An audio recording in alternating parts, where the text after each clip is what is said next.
Knowledge centre Rajni Ranjan में आप लोगों का स्वागत है। आशा करती हूँ कि आप लोग सभी अपने घर में स्वस्थ होंगे, सुरक्षित होंगे। हम लोग पर्सनालिटी में प्रोजेक्टिव मेथड में पिछले वीडियो में चर्चा कर रहे थे। उसमें हम लोग साहचर्य विधि की बात किए, रचना विधि की बात किए, पूर्ति विधि की बात की, क्रम या चयन विधि की भी बात की है। आज हम लोग प्रोजेक्टिव मेथड में उसी को आगे बढ़ाते हुए अभिव्यक्ति एक्सप्रेशन टेक्निक की बात करेंगे, टेस्ट की बात करेंगे। क्या है अभिव्यक्ति परीक्षण? अभिव्यक्ति यानी कि अभिव्यक्त करना, अपने भाव और विचारों को बताना। तो इसमें जैसे कि अभिव्यक्ति के नाम से आप देख रहे हैं कि इसमें हमें पूर्ण रूप से स्वतंत्रता मिल रही है। तो ये क्या है, इसके बारे में पहले देखते हैं कि इसमें क्या होता है कि मापनकर्ता प्रयोज के सामने कुछ स्टिमुलस रखते हैं, कुछ वैसा रखते हैं कार्ड के रूप में, या कुछ भी विषय मतलब वस्तु रखेंगे, ऑब्जेक्ट्स रखेंगे, जिसे देखकर वो रिस्पांस देगा। और जो रिस्पांस जो प्रयोज देगा उसके लिए उसको पूर्ण स्वतंत्रता है। उस कार्ड को देखकर, उस ऑब्जेक्ट को देखकर उसे क्या फील होता है, वो क्या चाहता है, उसके मन में क्या विचार चल रहा है, उसको वो पूरी तरह से अपने रूप से व्यक्त कर सकता है। अब रिस्पांस की स्वतंत्रता होने के कारण अगर हम इस परीक्षण को दो व्यक्ति पे करते हैं तो जाहिर सी बात है कि इसका आंकड़ा भी भिन्न भिन्न आएगा। किसी प्रयोजी का विचार कुछ और होगा, किसी प्रयोज का विचार कुछ और होगा। अब विचार भिन्न होगा तो जाहिर सी बात है निष्कर्ष भी इसका अलग आएगा। निष्कर्ष भिन्न होगा तो हमारा रिजल्ट भी सबका भिन्न आएगा। व्यक्तिगत विभिन्नता को ध्यान में रखते हुए उसका रिजल्ट भी आएगा। अब अभिव्यक्ति परीक्षण भी प्रोजेक्टिव में आता है। तो आपको पता है कि प्रोजेक्टिव में अचेतन मन में जो हमारे अंदर दमित इच्छा है, जो दब चुका है कभी ना कभी किसी परिस्थिति, वो निकालने का होता है परीक्षण। वो निकलता है, उससे पता चलता है कि इस व्यक्ति का व्यक्तित्व किस तरह का है। हम उसी अनुसार से उसका अभिव्यक्ति परीक्षण को तीन भागों में बांटा जाता है। रोसा, स्याही, धब्बा परीक्षण, जिसे हम शॉर्ट फॉर्म में IBT टेस्ट भी कहते हैं। प्रासंगिक अंतर्बोध परीक्षण, जिसे टैट भी कहते हैं, थीमेटिकल एप्रिसिएशन टेस्ट। और बाल अंतर्बोध परीक्षण CAT, जिसे कहते हैं चिल्ड्रन एप्रिसिएशन टेस्ट।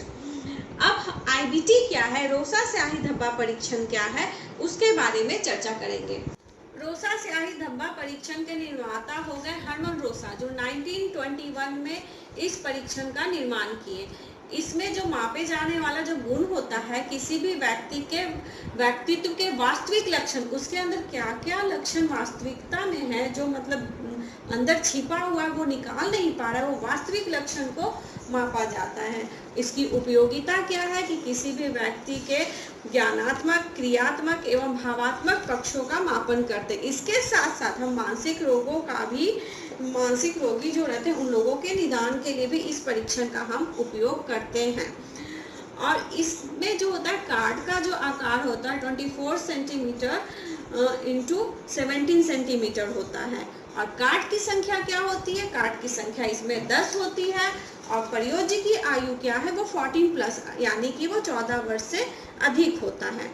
और इसमें जो कार्ड जो होता है उसमें जो चित्र बना रहता है वो अस्पष्ट रूप से होता है। इसकी वैधता जो होती है 0.87 होता है, 87, और विश्वसनीयता 0.93 होता है। इसमें कोई समय सीमा निर्धारित नहीं होता, अर्थात जब तक प्रयोजी की इच्छा हो वो किसी भी इस परीक्षण को करने में कितना भी वो समय ले सकता है। और ये जो परीक्षण है ये व्यक्तिगत परीक्षण है, अर्थात एक समय में हम किसी एक ही व्यक्ति का परीक्षण कर सकते हैं। एक समय में हम एक या दो या तीन व्यक्तियों का परीक्षण नहीं कर सकते। अब यहाँ पे हम कार्ड कुछ इस तरह से आपको दिखा रहे हैं। कार्ड, ये जो हमारा कार्ड होता है, कार्ड में इस तरह का पिक्चर बना होता है। इस पिक्चर को देख के आप देख रहे होंगे कि ये क्लियर नहीं है, स्पष्ट नहीं है। देखने पे ये मतलब किसी को ये चमगादड़ दिख सकता है, या किसी को ये मनुष्य के अंदर की अस्थियां दिख सकती हैं, किसी को कुछ भी ये आकृति दिख सकता है। अर्थात रोसा स्याही धब्बा परीक्षण में जो चित्र होता है वो चित्र पूरी तरह से अस्पष्ट होता है। उस अस्पष्ट चित्र को देख के मनुष्य जो प्रयोज्य है वो क्या कल्पना करता है, उसको उसके मन में क्या विचार आ रहे हैं, वो उस पर निर्भर करता है। और ये जो 10 कार्ड होते हैं, जैसे आप यहाँ देख रहे हैं, 5 कार्ड मैं दिखा रही हूँ, card 1, card 2, card 3, card 4, card 5, इसी तरह से टोटल 10 कार्ड होते हैं और इस 10 कार्ड में 5 कार्ड जो होता है वो काला और सफ़ेद होता है। किस कलर का होता है? काला और सफ़ेद। और 2 कार्ड जो होते हैं वो काला सफ़ेद के साथ साथ वो लाल भी होता है, रेड होता है, यानी 3 कलर मिला होता है। तो हमारे पास कितने बच गए? हमारे पास अब 3 कार्ड बच गए।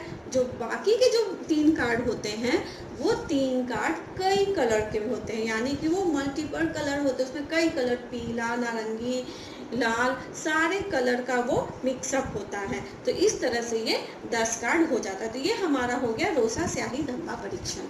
प्रासंगिक अंतर्बोध परीक्षण की जो है अभिव्यक्ति परीक्षण के अंतर्गत ही दूसरा परीक्षण है, जिसके निर्माता मार्गन एवं मुरे माने जाते हैं। मार्गन एवं मुरे जो थे, उसमें मुरे जो थे सबसे पहले 1935 में इस परीक्षण का निर्माण किए, लेकिन इसमें कई कमियां थी। उन कमियों को दूर करते हुए मार्गन के साथ वो मिलकर 1938 में इसको फाइनली इस परीक्षण को तैयार करके इसका प्रकाशन किए। और इसमें जो मापा जाता है, मापे जाने वाला जो गुण होता है, मनुष्य की आवश्यकता होती है। जो इसके पहले क्या देखे कि रोसा में क्या था, वास्तविक लक्षणों की बात हुई थी कि व्यक्तित्व के वास्तविक लक्षण क्या पता चलता है। तो इसमें मनुष्य की क्या क्या आवश्यकता, उन आवश्यकताओं की बात होती है। इस परीक्षण का ज्यादातर उपयोगिता मनोचिकित्सा के क्षेत्र में एवं सांस्कृतिक क्षेत्र में किया जाता है। इसमें कार्ड की संख्या, कुल कार्ड की संख्या अगर हमारा प्रश्न कभी भी आता है ऑब्जेक्टिव में तो हम 31 कहेंगे। ऐसे 30 कार्ड जो होते हैं वो रंगीन, मतलब उसमें कुछ आकृति बनी होती है, और एक कार्ड ऐसा होता है जो पूरी तरह से वो ब्लैंक होता है। तो ये 30 कार्ड में 10 कार्ड हमारा केवल उसमें पुरुष होते हैं, पुरुष का चित्र होता है, बालक का चित्र होता है, बड़े पुरुष का चित्र होता है, बुजुर्ग का चित्र होता है, और 10 कार्ड जो होता है जिसमें केवल महिला यानी लड़की रहेगी, छोटी सी लड़की रहेगी, यंग लड़की रहेगी, बुजुर्ग महिला रहेगी, और 10 कार्ड ऐसे रहते हैं जिसमें महिला और पुरुष दोनों मिले जुले होते हैं। और एक कार्ड हमारा क्या होता है, वो ब्लैंक होता है, वो खाली होता है। समय सीमा इसमें भी निर्धारित नहीं होती, जितना वो प्रयोग चाहे वो समय ले सकता है। और यह परीक्षण भी व्यक्तिगत और सामूहिक दोनों रूप से यह परीक्षण किया जाता है। और इसमें भी प्रयोज्य की आयु क्या होती है, 14+ यानी कि 14 वर्ष से अधिक होना चाहिए। लेकिन इसमें इस बात का ध्यान रखा जाता है कि जो हम परीक्षण करते हैं वो परीक्षण करने में हम जेंडर को देख यानी लिंग को देखते हुए उस अनुसार से कार्ड देते हैं। अर्थात अगर पुरुष, कोई लड़का या पुरुष पे हम ये परीक्षण कर रहे हैं तो उसके पास हम 10 कार्ड पुरुष वाले और 10 कार्ड जिसमें महिला पुरुष दोनों हैं और एक कार्ड खाली। अगर किसी महिला पे कर रहे हैं तो 10 कार्ड महिला वाला और 10 कार्ड महिला पुरुष वाले और एक कार्ड खाली। यानी कि लिंग के आधार पर हम 10-10 जो कार्ड हमारा महिला और पुरुष का है वो लिंग के आधार पर देते हैं। बाकी 11 कार्ड जो रहता है हमारा वो सामान्य रहता है। अब आप लोगों को लग रहा होगा कि ये एक कार्ड खाली क्यों दिया जा रहा है। तो इस परीक्षण को हम 2 सेशन में करते हैं, 2 सत्र में किया जाता है। वो 2 सेशन करने में हमें कम से कम 24 घंटे का अंतराल रखना पड़ता है। 24 घंटे का अंतर रखना आवश्यक है, क्योंकि इस चित्र में, इस कार्ड में जो रहता है एक चित्र रहता है, उस चित्र को देखकर एक पूरा कहानी बनाना होता है। अर्थात इसमें समय बहुत ही ज़्यादा लगता है। तो थोड़ा 24 घंटे के अंतराल को रखने के कारण रिफ्रेश हो जाता है प्रयोग, और उसके अनुसार से फिर आगे का वो प्रोसेस किया जाता है।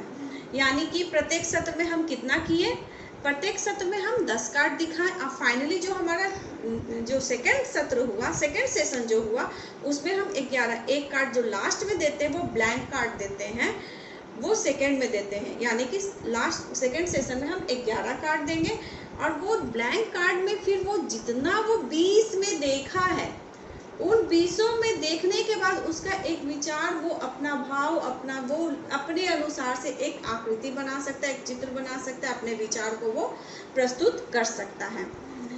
यह परीक्षण भी पूरी तरह से ना हम कह सकते हैं कि वैध है, ना ही पूरी तरह से ये विश्वसनीय है। फिर भी इसमें, इस परीक्षण में विश्वसनीयता और वैधता उसी तरह से जितना रोसा स्याही धब्बा परीक्षण में है। अब हम इस कार्ड का कुछ आप लोग को पिक्चर इस तरह से एग्जाम्पल दिखा रही हूँ कि कुछ इस तरह का एग्जाम्पल होता है हमारे टैट का।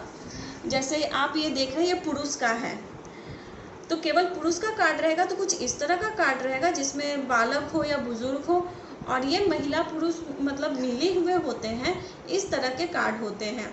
हमारे भारतीय में इस परीक्षण का डॉक्टर उमा चौधरी जो है इस परीक्षण का प्रकाशन की हैं। अब हम लोग बात करते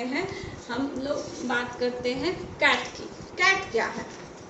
बाल अंतर्बोध परीक्षण के निर्माता जो थे लियोपोल्ड बेलाक थे, जो 1948-49 में माना जाता है कि इस परीक्षण को वो दिए थे, लेकिन इसका संशोधन कर 1951 में डॉक्टर अर्नेस्ट क्रिस इसका संशोधन करके फाइनली इस परीक्षण को प्रकाशित किया गया था।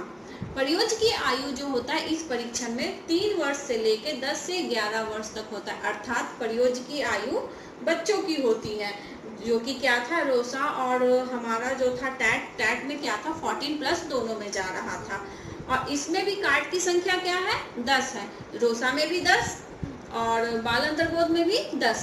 लेकिन इसमें जो है जो कार्ड में जो चित्र है वो किसका है? जानवरों का चित्र है, जबकि रोसा में जो चित्र है वो अस्पष्ट है, क्लियर नहीं है, उसको हम उलट पुलट कर भी परीक्षण में उसका उपयोग कर सकते हैं, उसको उल्टा पुल्टा देख करके भी दाएं बाएं करके भी देख सकते हैं।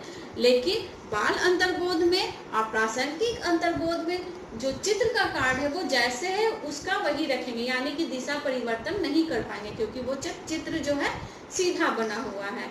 और प्रासंगिक में क्या था? मनुष्यों का चित्र था, और बाल अंतर्बोध में क्या है? जानवरों का चित्र है।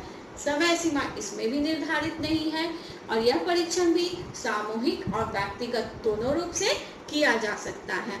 इस परीक्षण में जो जानवरों का चित्र है, क्योंकि बच्चों को जानवर ज्यादा पसंद आते हैं, तो जानवरों और पशुओं का चित्र दिखाकर और कहानी लिखने के लिए कहा जाता है। अब उसका कुछ चित्र मैं इस तरह से आप लोगों को दिखा रही हूँ। देखिए, ये बाल अंतर्बोध परीक्षण का है, जिसमें क्या है आप देख रहे हैं कि भालू है या चिंपैंजी है, उसका इस तरह का चित्र है। तो देख के मैं क्या समझ रही हूँ कि वो लोग आपस में टैग ऑफ वॉर कर रहे हैं, रस्सी को खींच। तो यहाँ पे आप क्या, मुझे जैसा फील हो रहा है ये जानवर को देख के कि ये बंदर या भालू है जो आपस में टग ऑफ वॉर कर रहे हैं, रस्सी को अपनी ओर खींच रहे हैं। तो इस तरह का जानवरों का चित्र दिखाकर कार्ड में हम बाल अंतर्बोध परीक्षण करते हैं, जबकि टेट में क्या रहता है? मनुष्य का चित्र रहता है। देख रहे हैं ना, यहाँ 2 पुरुष हैं, यहाँ 2 महिलाएं हैं, यहाँ पर पुरुष महिला मिले हुए हैं। इस तरह से कार्ड बना होता है। तो स्टूडेंट, इसी के साथ अभिव्यक्ति परीक्षण यहीं पे समाप्त होता है। अभिव्यक्ति परीक्षण में हम लोग जाने आज रोसा स्याही धब्बा परीक्षण को, प्रासंगिक अंतर्बोध परीक्षण को, बाल अंतर्बोध परीक्षण को। आशा करती हूँ कि आप लोग अब इस टेस्ट को, प्रोजेक्टिव मेथड के टेस्ट को आप लोग समझ गए होंगे, किसी तरह का कोई कंफ्यूजन नहीं होगा। इसी के साथ आज हम लोग का व्यक्तित्व पर्सनालिटी का ये जो हम लोग अभी तक वीडियो बनाए जा रहे थे वो कंप्लीट होता है। आशा करती हूँ कहीं पे कोई कंफ्यूजन नहीं होगा। अगर आपको मेरे द्वारा बनाए गए वीडियो पसंद आए होंगे और आगे भी इसी तरह का वीडियो आप लोग चाह रहे होंगे, तो किसी भी टॉपिक में, साइकोलॉजी से रिलेटेड जो भी टॉपिक हो, उसमें अगर किसी तरह का आप लोग का क्वेश्चन होगा तो आप लोग बोल सकते हैं कि हाँ, तो मैं उस पर आगे का वीडियो बनाने की कोशिश करूँगी, क्योंकि पर्सनालिटी यहीं पे समाप्त होता है। इसी के साथ आप लोगों का बहुत बहुत धन्यवाद। Thank you.